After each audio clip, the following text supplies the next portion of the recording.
नमस्कार दोस्तों, स्वागत है आपका युग यात्रा पर, जहां हम आपको लेकर चलते हैं भारत की आस्था, इतिहास और रहस्यों के सफर पर। आज हमारी यात्रा हमें ले जाती है गुजरात के सौराष्ट्र तट पर, जहां समुद्र की लहरों के बीच खड़ा है एक ऐसा मंदिर जिसे तोड़ा भी गया है और लूटा भी गया, लेकिन हर बार यह फिर से खड़ा हुआ। दोस्तों, यह है सोमनाथ का मंदिर। कहा जाता है कि 12 ज्योतिर्लिंगों में से सबसे पहला सोमनाथ है, यानी भगवान शिव की वह दिव्य ऊर्जा जहां चंद्रदेव ने स्वयं तपस्या की थी अपना कलंक मिटाने के लिए। सोमनाथ का मतलब है सोम का नाथ, चंद्रमा के स्वामी भगवान शिव। कहा जाता है कि जहां भगवान शिव ने स्वयं प्रकट होकर चंद्रमा को वरदान दिया था कि उसका कलंक मिट जाएगा और वह हमेशा अमर रहेगा। इतिहास के पन्नों में भी साफ लिखा है, सोमनाथ मंदिर को लगभग 17 बार तोड़ा गया। महमूद गजनी से लेकर औरंगजेब तक कई आक्रमणकारियों ने इस मंदिर को निशाना बनाया। लेकिन दोस्तों, अद्भुत बात यह है, हर बार मंदिर टूटा, पर हर बार लोगों ने इसे बनाया। सन 1951 में जब आजाद भारत खड़ा था, सरदार वल्लभ भाई पटेल ने कहा था, सोमनाथ को फिर से बनाना है, भारत की आत्मा को फिर से जगाना है। और आज जो सोमनाथ मंदिर आप देखते हैं, वह उसी पुनर्निर्माण का प्रतीक है। दोस्तों, सोमनाथ मंदिर की खासियत सिर्फ उसकी कहानी नहीं, बल्कि उसका स्थान भी है। यह मंदिर अरब सागर के किनारे बना है, जहां लहरें शिवलिंग के चरणों को छूकर लौट जाती है। पुराणों में कहा गया है, यहां दिन में सबसे पहले सूरज की किरणें भगवान शिव के माथे पर पड़ती है, और जब सूरज ढलता है तो लगता है जैसे स्वयं समुद्र आरती उतार रहा हो। सोमनाथ मंदिर का एक वैज्ञानिक रहस्य भी है।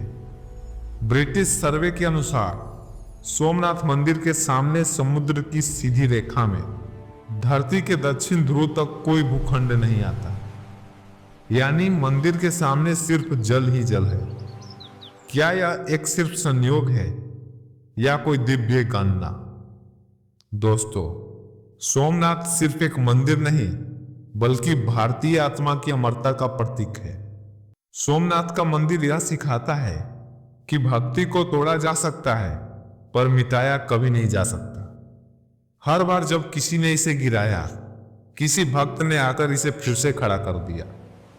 पुराणों के अनुसार भगवान शिव ने चंद्रमा को शाप दिया था कि उसका सुंदर रूप समय के साथ फीका पड़ जाएगा। चंद्रमा ने भगवान शिव से प्रायश्चित किया, तब भगवान शिव ने उसे वरदान दिया था कि उसका कलंक मिट जाएगा और वह अमर रहेगा। इस घटना के कारण भगवान शिव का पहला ज्योतिर्लिंग यहां स्थापित हुआ और इसे सोमनाथ कहा गया। यही है भारत की असली ताकत, उसकी आस्था। दोस्तों, जहां धरती खत्म होती है और सागर अपनी अनंत लहरों से भगवान का गुणगान करता है, वहीं खड़ा है सोमनाथ मंदिर। यह सिर्फ पत्थरों का एक ढांचा नहीं, बल्कि हजारों साल पुरानी आस्था का प्रतीक है, जिसे जितनी बार तोड़ा गया उतनी बार और भी मजबूती से खड़ा हुआ। जैसे खुद भगवान शिव कह रहे हो, मुझे कोई मिटा नहीं सकता। महमूद गजनी आया, मंदिर को लूटा, आक्रमण हुए, समय बदला, साम्राज्य बदले, पर सोमनाथ की घंटियां आज भी वैसे ही गूंजती है जैसे पहले गूंजती थी। इतिहास की किताबों में दर्ज है कितनी बार इस मंदिर को गिराया गया, कितनी बार इसके शिखर को तोड़ा गया, पर कोई भी हाथ इसकी आस्था को झुका ना सका, क्योंकि यहाँ की मिट्टी में भक्ति बसती है और हर पत्थर में भगवान शिव की शक्ति है। दोस्तों, आज का सोमनाथ सिर्फ एक मंदिर नहीं, यह है आत्मबल का प्रतीक।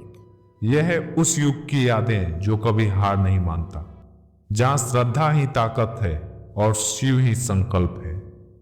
तो दोस्तों, क्या आपको लगता है कि सोमनाथ का अस्तित्व सिर्फ इतिहास है, या ये आज भी हमारे श्रद्धा और शक्ति का जीवन प्रमाण है? नीचे कमेंट में अपनी राय जरूर बताइए। और जुड़े रहिए युग यात्रा के साथ, जहां हर मंदिर, हर कथा समय के रहस्य से पर्दा उठाती है। धन्यवाद।